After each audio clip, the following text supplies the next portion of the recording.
One word that describes my first day of teaching is hard. Exciting. Uncertainty. Nervous.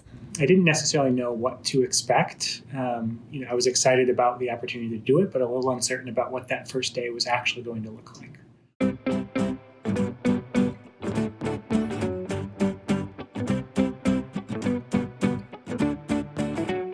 I was so motivated to be there in the classroom, making a difference in the lives of my students.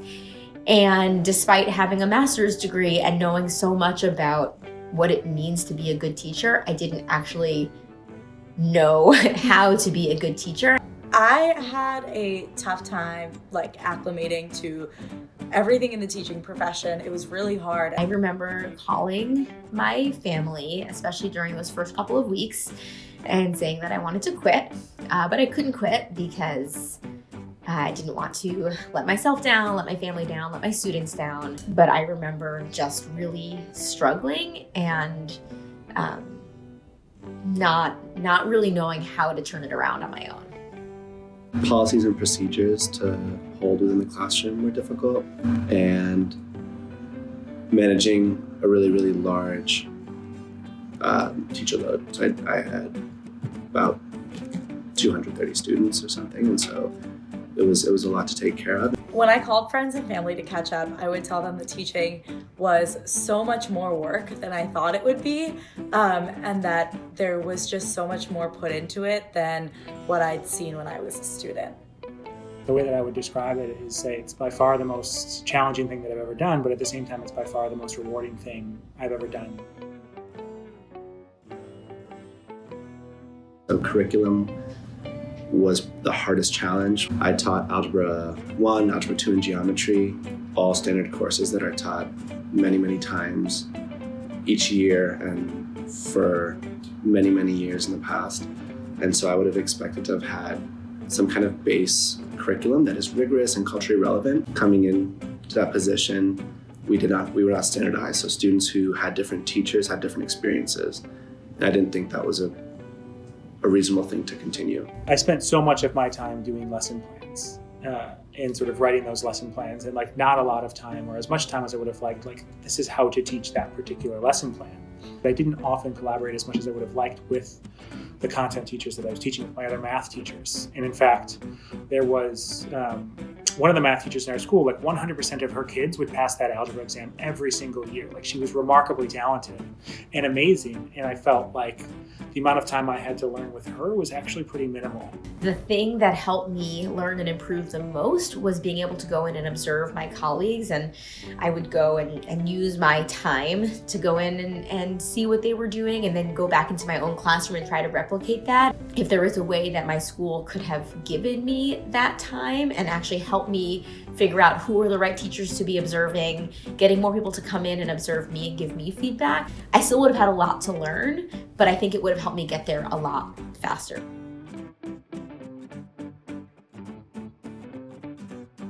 My school was known for having a really good new teacher program, and it involved a lot of observations and a lot of feedback sessions.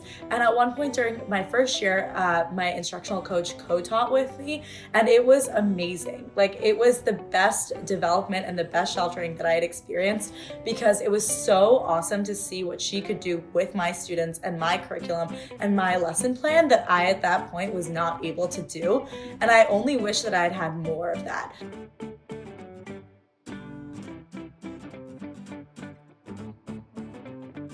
There were so many mistakes that I made my first year, from things like how to organize the classroom, what a good classroom library looks like, all the classroom management stuff, how to differentiate learning, what guided reading means, how to have small groups going, all of those things that I learned by doing, I was then able to bring in to my second year and my third year and be more effective and more successful from day one. Policies and procedures, the way I scaffolded questions, higher order questioning, and so forth, that just made the learning experience of a student so much smoother. It helped with classroom management, it helped with content retention, it helped with proficiency.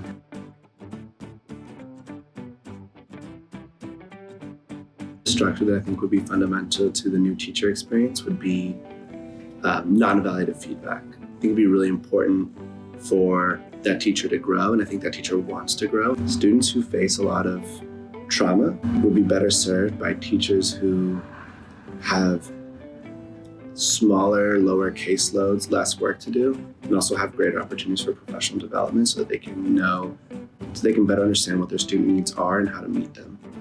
I think to the extent that school districts or principals can make that hard job just a little bit easier, as easy as possible, like that's really important.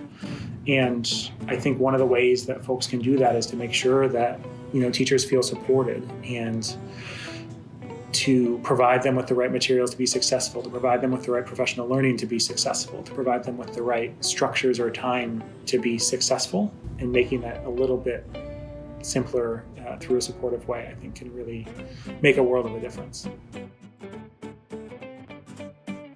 I think that being a first-year teacher can be really overwhelming, but it's also so exciting, and students are so fun, and it's good to remember that it only gets better.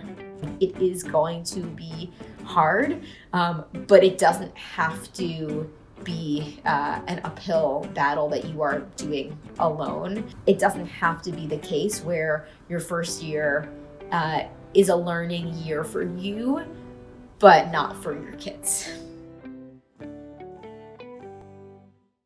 Last question. Is there anything Shelter else? and develop. Is there anything else you want people to know about being a first-year teacher? Shelter and develop. I don't know. I feel like I described that through other stuff. Yeah. Cool. Yeah. All right. Shelter and develop.